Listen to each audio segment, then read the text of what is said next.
Ադրբեջանը 2 ամսից կդադարեցնի հայ ռազմագերիների ու կալանավորների հետ անմիջականորեն հասանելիություն ունեցող միակ կառույցի Կարմիր խաչի միջազգային կոմիտեի գործունեությունն իր տարածքում։ Տեսակցություններն արգելված են։ Կոմիտեի ներկայացուցիչների հունիսյան այցից հետո Բաքվում ապօրինաբար պահվող պատանդները ևս տեղեկացրել են իրենց հարազատներին, որ այդ այցը վերջինն էր։ Գրասենյակի փակման հետևանքով հայ ռազմագերիների ճակատագիրը վերջնականապես կթողնվի ադրբեջանական իշխանությունների քմահաճույքին, մարդասիրական առաքելությունը կմնա չիրականացված։ Մենք կունենանք փաստորեն ավելի ծանր իրավիճակ, երբ որ զրկված կլինեն եւ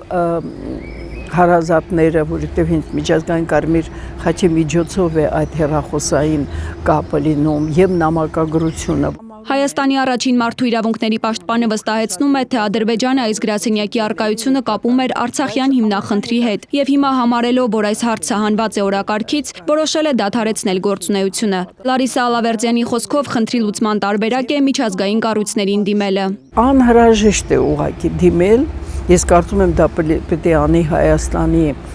կառավարությունը, բայց եթե կառավարությունը չանի, դա պետք է անեն այլ սուբյեկտները, պետք է դիմեն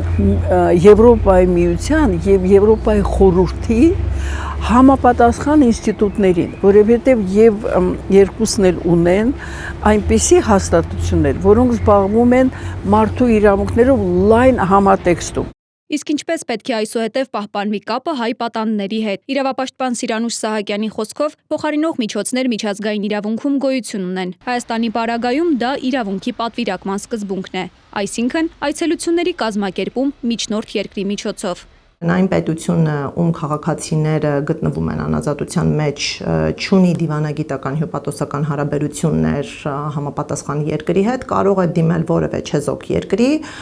որը հավատարմագրված է, եւ խնդրել իր անունից իրացնել այդ իրավունքը։ Նշեմ, որ եթե Ադրբեջանը խոչընդոտներ առաջացնի այս իրավունքի իրացման առնչությամբ,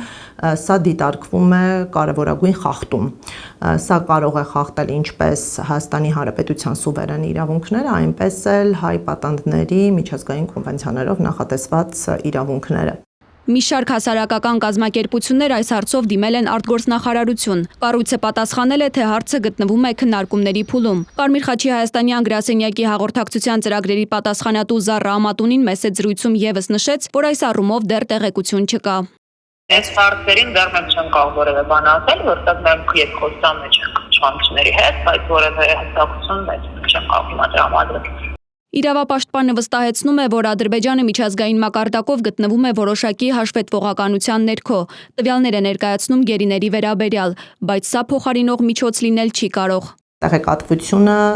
տրամադրում է Ադրբեջանի իշխանությունը, ինչը կարող է կեղծված, փոփոխված լինել, իսկ Կարմիր խաչի միջազգային կոմիտեի պարագայում մենք ունենք անկախ անձինք, որոնք սեփական աչքերով դիտարկում են եւ իրենց անկողմնակալ օբյեկտիվ դիտարկումներն են ունենում խնդրի վերաբերյալ։ Հաստատված տվյալներով Ադրբեջանում 23 հայ ռազմագերի կա, նրանցից 7-ն արդեն անցել է ձևական ու շինծու դատավարությունները եւ դատապարտվել։ Մերի Դանիելյան, Վարդան Պողոսյան, Reopen Media։